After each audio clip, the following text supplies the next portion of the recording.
오늘 우리가 나눌 하나님의 말씀은 마태복음 2장 6절부터 12절 말씀까지입니다. 하나님의 말씀을 봉독해 올립니다.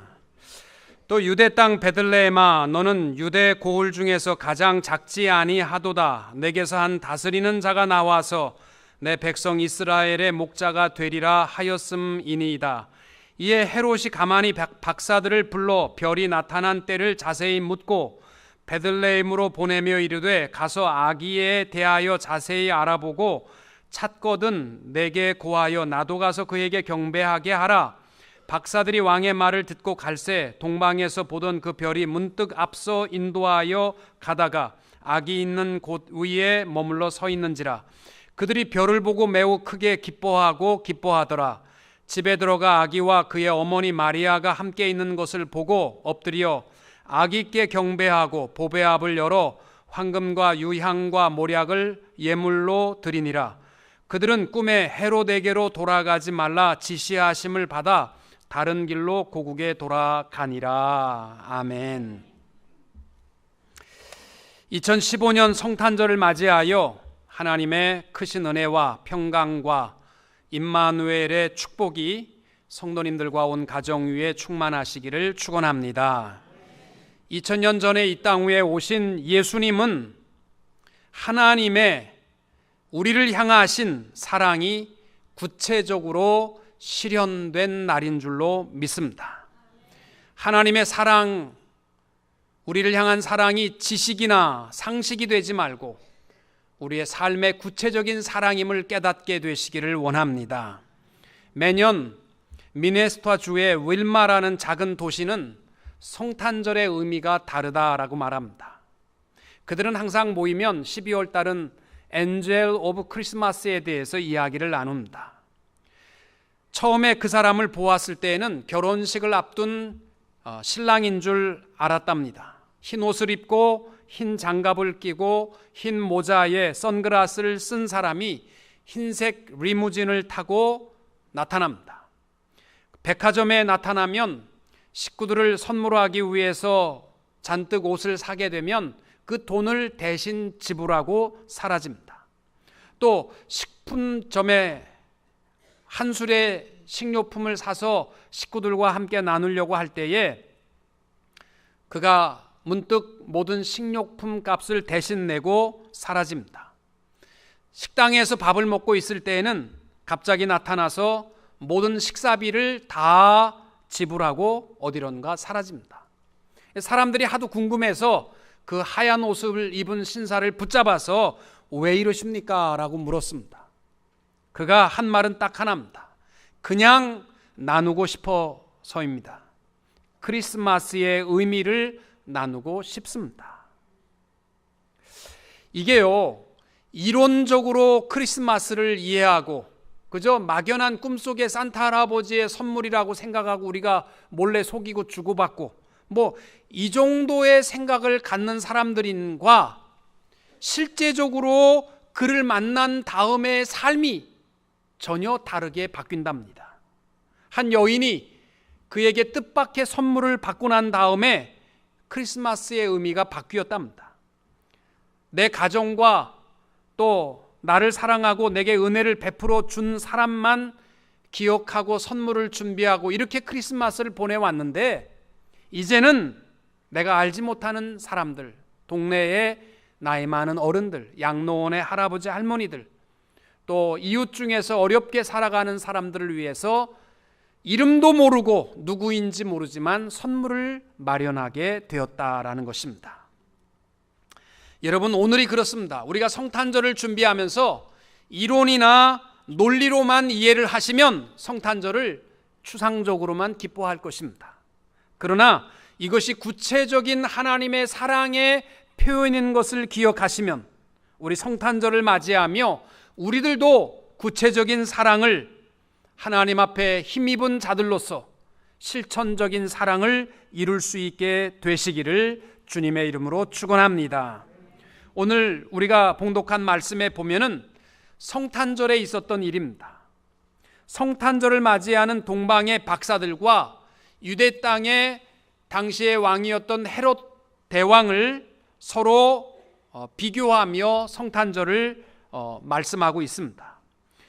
유대인의 왕으로 오신 이가 베들레헴에 나셨다라는 소식을 듣고 먼 동방에서부터 별을 보고 쫓아온 동방의 박사들은, 9절에 보면은 박사들이 왕의 말을 듣고 갈새 동방에서 보던 그 별이 문득 앞서 인도하여 가다가 아기 있는 곳에 머물러 서 있는지라.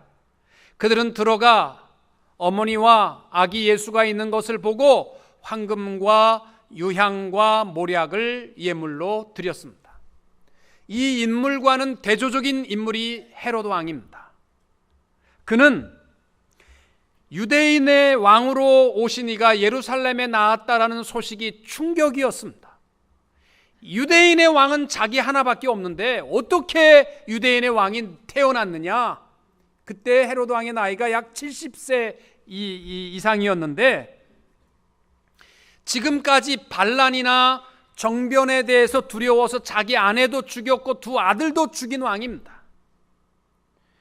그런데 유대인의 왕이 어린아이로 출생했다는 것이요, 견딜 수 없어서 베들레헴에 살고 있는 2살 이하의 남자아이들을 전부 잔혹하게 죽였습니다. 어떤 차이냐면요, 욕심입니다. 욕심은 성탄의 의미를 깨닫게 하지 못하고 오히려 고통과 죄만을 남기게 되어 있습니다. 오늘 우리 다 욕심을 내려놓고 우리 주님을 경배하며 따뜻한 하나님의 실천적 사랑을 우리의 삶 속에 나눌 수 있게 되시기를 축복합니다. 여러분, 프랑스에 내려오는 이야기 가운데 구두쇠 크로드 영감에 대한 이야기가 있습니다. 이 사람은 세상에 둘도 없는 구두쇠입니다. 그래서 평생에 한 번도 필요한 것이 아니면 사본 역사도 없고, 일단 산 것은 자기 손에 들어온 것은 남 주는 법도 없고 버리는 법도 없답니다. 이 사람이 밀매업을 해서 돈을 좀 벌었는데 하루는 소매값이 폭락을 해서 약 10,000불의 손해를 입었습니다. 너무너무 속상해서, 내 것이 값이 떨어진 게 속상해서 자살하기로 마음을 먹고 끈을 한 다발 샀습니다. 그리고 끈을 목에다 메고 죽으려고 하는 순간에 전화가 왔습니다. 사장님, 소매값이 갑자기 폭등을 해서 60,000불의 이득을 보게 됐습니다.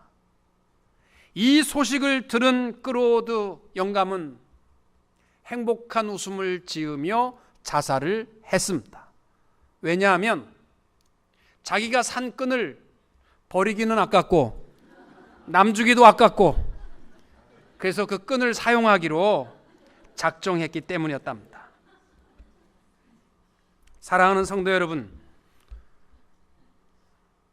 오늘 이번 성탄절을 맞이하며 특별히 우리 동방 박사의 마음을 가지고 욕심의 마음을 내려놓고 우리 주님을, 하나님의 사랑을 깨닫고 나눌 수 있는 성도님들이 다 되시기를 주님의 이름으로 축원합니다. 제일 먼저 그래서 제가 부탁드리는 것은 욕심을 내려놓자는 것입니다. 동방의 박사들과 헤로드 왕의 비교가 되는 모습의 가장 큰 내면에는 욕심이었습니다. 동방의 박사들은 자신의 모든 것을 다 예수님 앞에 내려놓았습니다. 그러나 헤롯은 오히려 자기의 욕심의 분을 이기지 못하고 2살 이하의 생명을 모두 살해하게 됩니다. 16절에 보면 베들레헴과 그 모든 지경 안에 있는 사내 아이를 박사들에게 자세히 알아본 그때를 기준하여 2살부터 그 아래로 다 죽이니, 근데 아이러니컬하게도 그 딱 3절 뒤에 가면 베들레헴의 아이들을 잃은 어머니가 슬피 울고 있는 그 눈물이 채 마르기도 전에 딱 2절, 3절 밑에 가면 헤롯이 죽었다라고 기록되어 있습니다. 요세푸스의 역사 자료에 의하면 헤롯이 베들레헴의 아이를 죽이고 나서 곧바로 병에 걸렸는데 그의 병에 대해서 이렇게 기록하고 있습니다. 그의 내장은 썩어갔고 그의 음낭은 골맞으며 그의 호흡에서는 심한 악취가 났고 계속 경련을 일으켰다. 헤롯 왕은 이러한 병을 고쳐보려고 여러 의사들을 동원하고 모든 약과 치료법을 다 동원하였지만 아무런 효험도 보지 못했다. 헤롯이 죽은 후에 아무도 유대인들 중에서 자기를 위해서 울 사람이 없는 것이 두려워서 자기 누이 살로메를 부르고 그의 남편 알렉사스를 불러다가 이렇게 명령을 부탁을 했답니다. 내가 죽거들랑 유대인들 중에 중요 인사들을 여리고 경기장에 불러놓고 몰살시켜라. 그러면 나를 위해서는 울지 않아도 그 중요한 고위 관직자들이 죽었으니까 그래도 유대인들이 울 거 아니냐. 어차피 내가 죽나 그 사람들을 우냐 나를 위해서 우나 우는 건 마찬가지니까 내가 죽거들랑 그들을 죽여버려라. 너 약속해라. 그랬는데 이 동생인 살로메가 그 약속을 지키지 아니함으로 말미암아 헤롯 왕이 죽었을 때에는 유대 땅에 어느 누구도 울지 않았다라고 전해지고 있습니다. 이 헤롯 왕의 큰 아들이 안티파텔인데 그의 아버지 헤롯 왕이 너무 늙도록 왕노릇 혼자 해먹으니까 자기는 왕자로서 늙어가는 게 속상해서 불공평하다고 생각하고 아버지를 죽이기로 작정했다가 이 사건이 발각되어서 안티파텔은 감옥에 갇히게 되었습니다. 근데 그때의 헤롯이 병에 걸려서 너무 육신의 고통이 심하니까 견디다 못해 사과 깎는 칼로 자기를 자해하며 자살까지 시도할 정도였다고 합니다. 그 고함이 너무 커서 국내에 있는 데는 다 들렸고 감옥 안에까지 그 고통의 소리가 들렸답니다. 안티파텔이 보니까 아버지가 죽어가거든요. 그러니까 간수를 꼬셔서 아버지 죽으면 내가 왕이 된다. 내가 왕이 되면 너 높은 자리 세워줄 테니까 나 풀어다오. 그래서 간수를 매수해서 풀려났다가 그 소식을 들은 헤롯 왕이 분노해서 자기 아들 큰아들 안티파텔을 죽여버립니다. 아들을 죽인 다음 정확하게 처형 뒤 5일 만에 헤롯 왕이 죽게 되었다. 요세푸스의 헤롯에 대한 생애를 요약하면서 마지막 결론이 이것입니다. 그는 모든 사람에 대해서 똑같이 극도로 잔인하게 대했고 일평생 분노에 얽매여 산 분노의 노예였다. 사랑하는 성도 여러분, 성탄절을 앞에 두고 욕심으로 가득하면 성탄절에 우리가 갖게 되는 열매는 범죄뿐이 남는 것이 없습니다. 구체적인 하나님의 사랑을 깨닫고 동방의 박사들처럼 내 모든 사회적 지위든 위치든 내려놓고 우리 주님 앞에 경배할 수 있고 보배 앞을 열어 드릴 수 있게 되시기를 축복합니다. 동방 박사들이 욕심을 내려놓고 드렸던 예물은 무엇입니까? 첫째는 황금이었습니다. 황금은 예수 그리스도의 왕권을 고백하며 드린 예물입니다. 황금은 지금까지 지상 최고의 가치를 지니고 있는 불변의 금속으로 부귀와 영화와 재물을 상징하는 것입니다. 전설에 의하면 이 황금은 가장 나이가 많아 흰 백발과 수염을 가진 멜키오르라는 동방의 박사가 예물로 드렸다라고 되어 있습니다. 사랑하는 성도 여러분, 내가 내 인생의 황혼기라고 생각하십니까? 그러면 멜키오르처럼 황금의 예물을 드리십시오. 이 말은 다른 말로 하면 나이가 들수록 사람들이요 물질을 더 의지합니다. 내가 늙으면 돈 없으면 고생할 줄 알고요 돈을 더 붙들려고 하는데 멜키오르처럼 나이가 들수록 주님을 더 의지하는 자들, 내 마음의 욕심을 내려놓는 예물을 주님 앞에 드릴 수 있게 되기를 축복합니다. 그래서 내가 좀 인생의 황혼기라 생각하면 예수가 가장 귀한 것으로 알고 주 예수보다 더 귀한 것은 없다라는 고백을 예물로 드리게 되시기를 축복합니다. 유향은 예수 그리스도의 제사장직을 고백하는 예물이었습니다. 아라비아 지방의 관목에서 채취한 향기로운 송진으로서 성전 제사나 헌물에 뿌렸던 향기로운 향유였습니다. 아름다움에 대한 예물입니다. 전설에 의하면 홍안의 가장 젊은 청년 박사 카스팔이 드렸던 예물입니다. 여러분, 혹이나 우리 교회는 그럴 분이 없었을 줄 아지만 나는 너무 예쁜 게 탈이야, 나는 너무너무 젊고 예뻐 아름다워, 이렇게 생각하신다면 이번 성탄절에 우리의 아름다움과 젊음을 주님 앞에 내려놓을 수 있게 되시기를 바랍니다. 내 자랑거리들. 그래서 성탄절에 우리의 대속물이 되시고 6월절에 어린 양 되신 영원한 대제사장 되신 예수 그리스도이심을 고백하며 그 앞에 우리의 젊음도 청춘도 내려놓읍시다.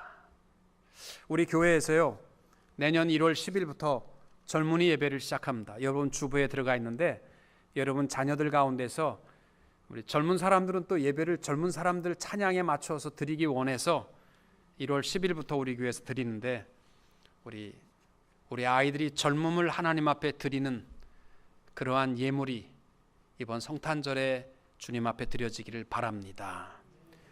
세 번째 예물은 모략인데 이것은 예수 그리스도의 선지자직을 고백하며 드린 예물입니다. 모략은 시체를 염하거나 방부제로 사용되는 것으로 귀한 자의 죽음의 시체에 바르는 고가품의 향유였습니다.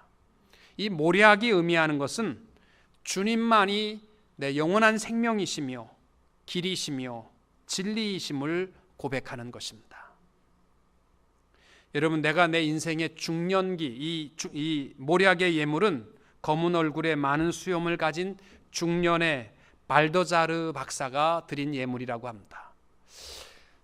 내가 내 인생의 중년기라고 생각하시면 중년기에 범하기 쉬운 게 뭐냐면 내가 굉장히 능력 있는 줄 압니다. 내가 다 먹여 살리고, 내가 내 직장에 500명을 다 먹여 살리고 1000명을 내가 먹여 살리고, 또 앞으로도 나는 능력이 있고 내가 이 기술과 내가 가지고 있는 능력이 최고라고 생각하지만 이번 성탄절에 드릴 예물은 바로 그겁니다. 주님이 아니면 나는 아무것도 아닙니다. 주님 앞에 우리의 생명과 소망을 다 내려놓을 수 있게 되시기를 축복합니다. 두 번째로 우리 나눌 말씀은 이번 성탄절은 구체적으로 베푸는 성탄절이 되면 좋겠습니다. 성탄절은 이론과 지식이 되어서는 아무런 의미가 없습니다. 하나님의 우리를 향하신 사랑이 구체적으로 실현된 것이 성탄절이듯 우리들도 성탄절의 섬김과 나눔과 드림이 구체적으로 이룰 수 있게 되시기를 바랍니다. 오늘은 제가 성경에는 없는 이야기입니다만은 교회의 전설로 내려오는 이야기를 좀 하겠습니다. 베들레헴에 탄생하신 아기 예수께 경배하러 온 박사들은 몇 명일까요? 성경 퀴즈에 나오는 문제인데 많은 사람들이 3명이라고 얘기하는데 3명이란 대답은 없어요.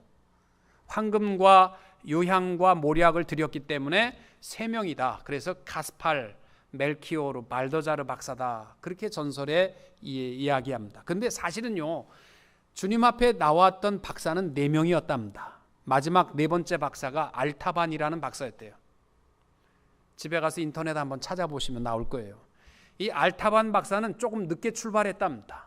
그래서 박사들이 모여서 같이 가기로 했는데 조금 늦게 출발을 해서 부지런히 가려고 하는데 이 알타반 박사가 준비한 예물은 뭐냐면 보석이었답니다. 청옥과 루비와 진주를 준비해서 이제 그 아기 예수께 가려고 하는데 가는 길에 죽어가는 불쌍한 거린을 만난 거예요.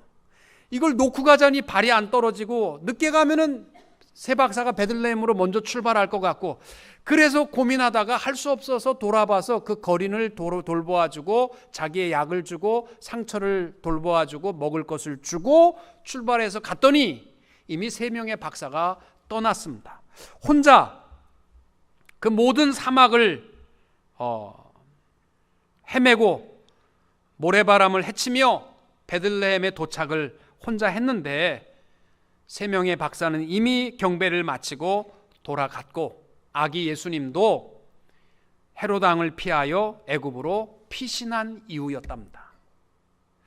알타바는 혼자 물어서 예수님이 애굽에 가셨는데 어디 가셨는가? 애굽까지 갔는데 주님을 못 만났습니다. 그렇게 예수님을 물어 찾아 헤맨 것이 33년이 지났습니다. 이제 나이 70이 다 돼간 알타반인데 수중에 남은, 그동안 가는 데마다 불쌍한 사람을 도와주다 보니까 모든 자기의 그 예물은, 보석은 없어지고 딱 진주 하나만 남았답니다. 그런데 들려오는 게 예루살렘에 예수님이 붙잡혔는데 그가 죄수로 죽게 됐다. 내가 이걸 가지고 가서 예수님을 좀 풀어줘야 되겠다. 그래서 진주 하나를 들고 예루살렘으로 가는 길에 골고다로 가는데 불쌍한 소녀가 빚을 못 갚아서 노예로 팔려가는 겁니다. 살려달라고 애원하는 소녀의 소리를 들으니까 지나갈 수가 없습니다. 이걸 살려주자니 주님 앞에 드릴 게 없고 주님 앞에 가져가자니 소녀가 눈에 밟힙니다. 그래서 소녀의 그 갈급해하는, 살려달라는 소식을, 그 모습을 보고 마지막 자기의 진주를 주고 소녀를 사게 됩니다. 그리고 자유를 줬습니다. 그때에 천지가 어두워지고 지진이 예루살렘에 났다는 것입니다. 그 지진으로 알타바는 머리에 상처를 입고 죽어가면서 이렇게 기도했답니다. 오 주님, 저는 예수님을 뵙지 못하고 예물을 드리지 못하였나이다 하면서 흐느끼며 울고 있을 때 어디선가 음성이 들렸답니다. 내가 진실로 너에게 이르노니 너희가 여기 내 형제 중에 지극히 작은 자 하나에게 한 것이 곧 내게 한 것이니라. 이 음성을 듣는 순간 흐느껴 울던 창백한 알타반의 얼굴에는 광채가 나고 만면에 미소를 띄우며 숨을 거두게 되었다라는 전설 따라 삼천리 이야기입니다. 이 성경에 없는 얘기인데, 근데 다른 건 모르지만 그 내용이 주는 건 그래요. 하나님 앞에 드려지는 예물, 내 작은 자에게 베푼 우리의 사랑이 꼭 죽게 한 것과 같다라는 것입니다. 그래서 저는요, 여러분에게 이번 성탄절만큼은 우리 선물을 주고받는 의미가 좀 바뀌었으면 좋겠습니다. 저는 압니다. 여러분이 선물은 내 남편과 아내에게, 내 어머니에게, 내 자녀에게 선물은 준비할 거고, 그 다음에 돈은 없지만 꼭 줘야 할 사람, 부담스러운 사람 따져가지고 한 3-4명 골라서 줄 겁니다. 그리고 요놈은 절대로 내가 선물을 안 줄 사람들은 벌써 이 리스트에서 제했을 것입니다. 올해 크리스마스는요, 꼭 저 사람은 내가 선물 안 주고 싶은 사람이 있으면 그 사람에게 선물하는 의미 있는 그러한 성탄절이 됐으면 좋겠습니다. 그렇다고 선물 받고 싸우지 마시고 내가 너랑 이런 사이였느냐 그러지 마시고, 올해 선물, 여러분 그렇잖아요. 내가 주고받고 하는데 주님이 무슨 의미가 있겠어요? 저는 의미 없다고 생각합니다.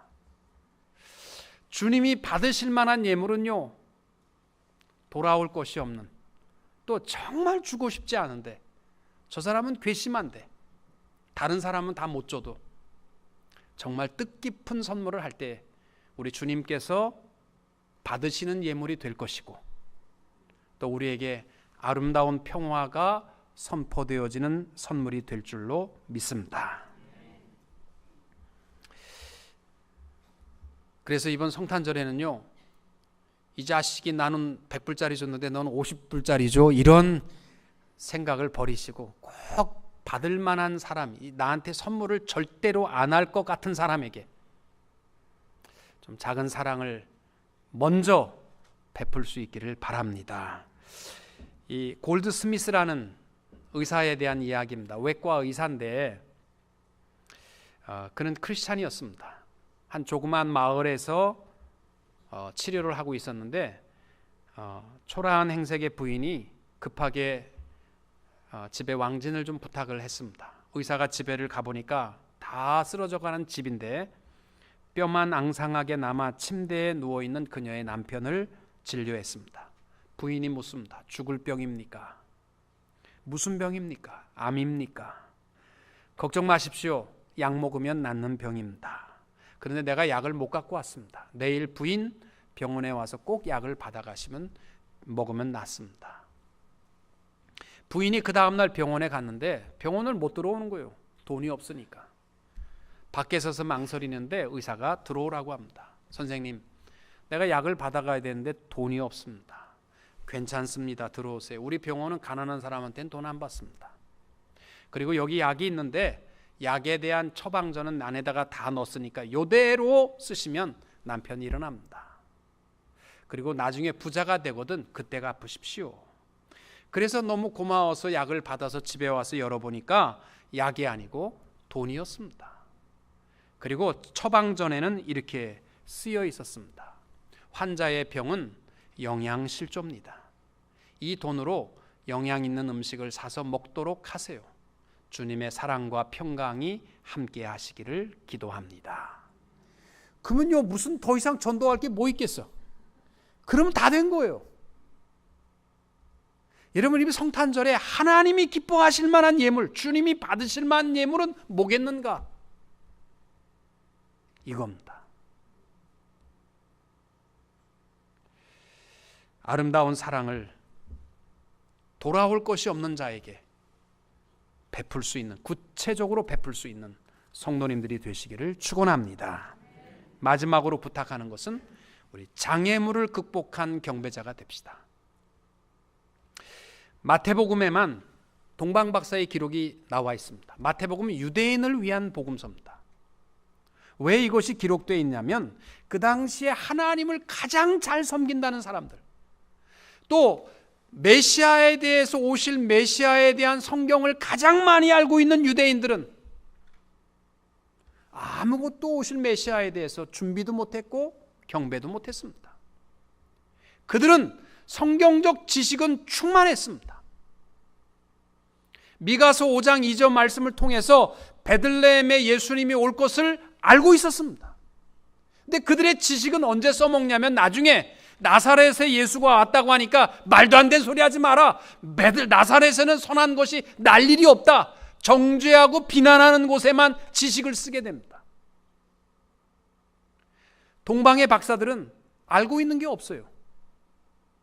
그저 조상적부터 희미하게 동방의 근동에 있는 나라의 모든 사람들이 알고 있었던 것은 딱 하나입니다. 민수기 24장 17절에 보시면은 한 별이 야곱에게서 나오며 한 규가 이스라엘에게서 일어날 것이다.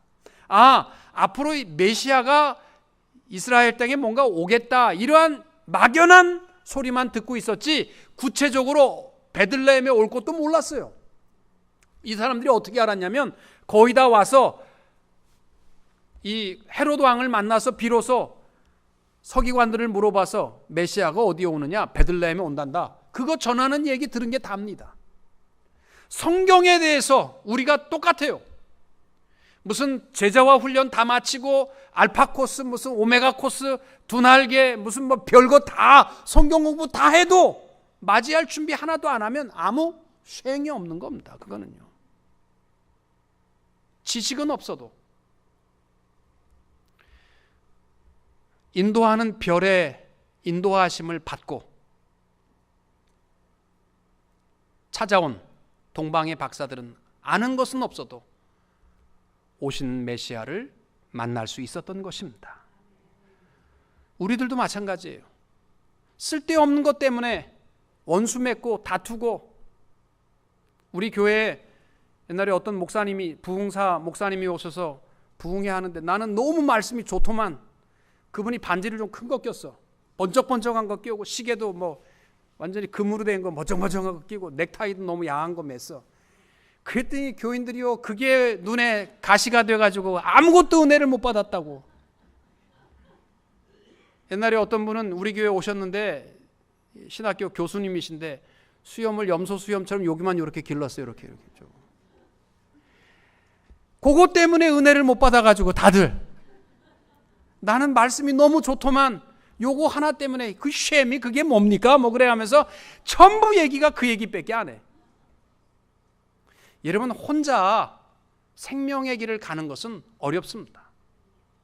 목양자가 필요하고, 조력자가 필요하고, 기도하는 협력자가 필요하고, 하나님께서 우리에게 주신 우리의 믿음의 동역자들입니다. 다른 것은 모르지만 내 인생에 많은 지식은 없어도 성령 하나님이 인도하심에 대해서 예민합시다. 하나님의 말씀에 대해서 지식이 아니라 깨어 있읍시다. 그리고 오실 메시아를 만날 수 있는 성도님들이 다 되시기를 주님의 이름으로 축원합니다.